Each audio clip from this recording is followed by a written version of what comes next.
Krisis perubahan iklim yang melanda dunia juga disuarakan oleh anak-anak Indonesia. Mereka akan memberikan aspirasinya di ajang COP27 yang sedang berlangsung di Mesir. Untuk mengetahui seperti apa ajang COP27 ini, kita akan bertanya-tanya langsung dengan Amalia Naria Saleha yang merupakan salah satu peserta muda COP27. Selamat siang waktu Indonesia. Amalia, apa kabar? Halo, selamat siang Kak. Aku baik-baik aja di Mesir ini. Ya, baik. Amalia, ini mungkin kalau kita berbicara mengenai isu-isu lingkungan, banyak sekali dibicarakan utamanya oleh anak muda, tidak hanya di dunia tetapi juga di Indonesia. Bisa diceritakan mungkin seperti apa ketertarikan awal yang Amalia punya terhadap isu-isu lingkungan hingga akhirnya bisa membawa dirimu hadir pada ajang COP27 ini? Oke, sebelum aku sampai di Mesir, saya sebagai mitra muda UNICEF ini dan teman-teman itu ikut mengembangkan produk pengetahuan perubahan iklim seperti video advokasi perubahan iklim dan mengadakan jejak pendapat lewat chatbot YouReport. Mhm. Chatbot YouReport Indonesia ini kayak wadah komunikasi berbasis chatbot yang memang bisa diakses oleh anak-anak muda kayak tentang krisis iklim dan salah satunya juga kita membuat tentang krisis iklim, chatbot tentang krisis iklim yang menjelang COP27 yang bulan lalu itu telah diakses oleh 8.000 anak muda di seluruh Indonesia. Yang Hmm. mana hasil chatbot itu sebagai jajak pendapat yang akan disampaikan, yang sudah disampaikan di forum COP27. Gitu. Oke, berarti waktu melakukan jajak pendapat, itu prosesnya seperti apa? Berapa lama dilakukan rentang waktunya? Kurang lebih selama mulai dari awal COP27 Mhm. sampai pada saat ini pun masih proses pemberitahuan jajak pendapat tentang anak-anak yang dimasukkan ke dalam COP ya, ini. Oke, nah berarti memang yang dibahas kan berarti adalah topik lingkungan begitu. Untuk tema acara sendiri terkait ajang COP27 ini. Tahun ini apa saja yang kemudian menjadi topik yang dibahas dan tema besar acara yang diselenggarakan di Mesir pada tahun ini? Pada tahun ini tuh ada 4 yang dibahas, yaitu pertama ada tentang funding, yang paling utama itu funding. Mhm. Yang kedua itu ada bagaimana caranya supaya masyarakat ini bisa cepat dalam mitigasi dan yang kemudian eh, fokus kepada bagaimana masa depan anak-anak dan generasi mendatang, terus kemudian dekarbonisasi. Oke, nah kalau untuk Amalia sendiri nanti akan berpartisipasi dalam topik atau tema yang mana di antara keempat topik tadi? Oke, nah saya ini selama di COP27 ini berpartisipasi dalam 3 hal. Pertama, saya menjadi moderator selama di kegiatan Pavilion Indonesia, Mhm.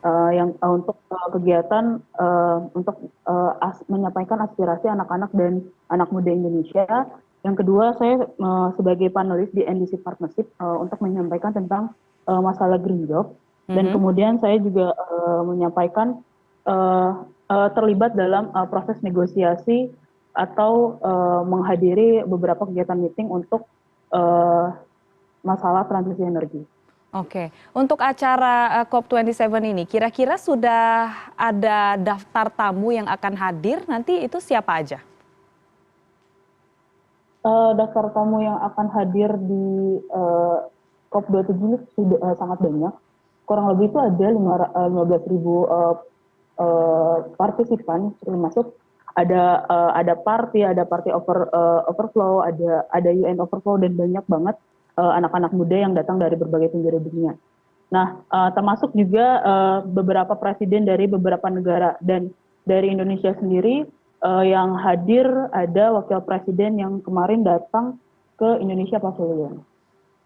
Oke, baik. Nah, untuk acara-acara dan agenda yang nanti akan Amalia ikuti, ini seperti apa persiapannya sudah sejauh apa?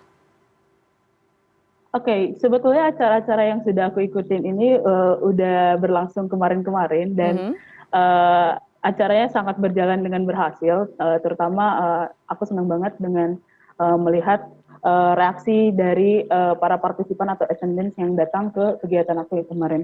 Dan mungkin ada beberapa kayak hasil negosiasi atau hasil meeting yang cukup memuaskan bagi diri aku dan mungkin teman-teman mitra muda UNICEF, bahwa aku kemarin menghadiri rapat dari ACG atau Arabian Corporation Group, bahwa mereka tuh mau funding untuk salah satu negaranya adalah Indonesia sebesar kurang lebih $20 billion gitu. Oke, nah kemudian dari acara ini tentunya dalam sebuah konferensi atau acara yang membahas isu spesifik ada outcome atau output yang dihasilkan. Kalau COP27 ini sendiri, apa yang kemudian menjadi target outcome atau hasil dari acara yang sudah diselenggarakan ini? Oke, sebetulnya yang sangat saya harapkan adalah bahwa semua pemuda ini tuh dilibatkan memang secara langsung dari dalam proses negosiasi dan diskusi antar pemerintah dan stakeholder langsung. Jadi dalam setiap proses itu tuh kita bisa memperoleh hal-hal yang mungkin bisa mendukung kebutuhan anak-anak generasi mendatang. Dan itu pun selain itu juga kita bisa menjalin koneksi dari berbagai belahan dunia untuk melakukan aksi bersama, terutama dalam isu perubahan iklim ini, dan memang kita bisa menyuarakannya langsung, menyuarakan pendapat kita langsung, serta mendapatkan permintaan yang kita inginkan, bahwa kita ingin bebas secepatnya dari permasalahan krisis iklim ini. Oke, baik. Untuk acara COP27 ini akan berlangsung sampai kapan, Amelia? Sampai tanggal 18 November. Tapi kalau saya sendiri akan ikut COP27 sampai tanggal 12. Oh, oke, baik. Nah, mungkin terakhir Amelia bisa diceritakan, ini dari informasi yang saya baca-baca di sini Anda katanya juga terlibat aktif begitu ya di berbagai komunitas, salah satunya sebagai relawan pembangkit listrik tenaga surya. Nah, mungkin bisa diceritakan apa saja kegiatannya dan seperti apa bentuk kontribusinya? Oke, jadi soal proyek ini tuh adalah sebuah proyek yang dilakukan oleh komunitas saya bernama Solar Generation. Dan Solar Generation ini adalah komunitas yang memang berkecimpung di bidang energi terbarukan, baik itu secara edukasi untuk tentang krisis iklim dan energi terbarukan. Nah, kenapa proyek panel surya ini merupakan prioritas kami? Jadi karena kami merasa proyek panel surya ini merupakan bagian dari transisi energi bersih yang berkelanjutan. Contohnya seperti beragaman project, dan beragaman project ini tuh sebuah project yang memang dilakukan bersama beberapa NGO dan memang komunitas lain untuk membantu petani, terutama petani, salah satunya adalah petani Kulon Progo dan Purbalingga. Dan kegiatan saya selama di sana seperti membantu mereka untuk melakukan pemasangan solar panel bersama teman-teman Solar Generation, dan selain itu juga kami melakukan memberikan bagaimana pengetahuan terhadap para kawan-kawan kami yang di luar sana yang terdampak krisis iklim, bagaimana menggunakan solar panel dan maintenance yang baik terhadap solar panel untuk memenuhi kebutuhan mereka. Begitu. Oke, baik. Tentunya kita harapkan agar acara COP27 di sana berjalan lancar dan bisa mendapatkan output atau hasil yang diharapkan. Dan juga Amalia sehat-sehat di sana. Terima kasih sudah meluangkan waktunya untuk bergabung bersama kami di CNN Indonesia News Hour. Terima kasih.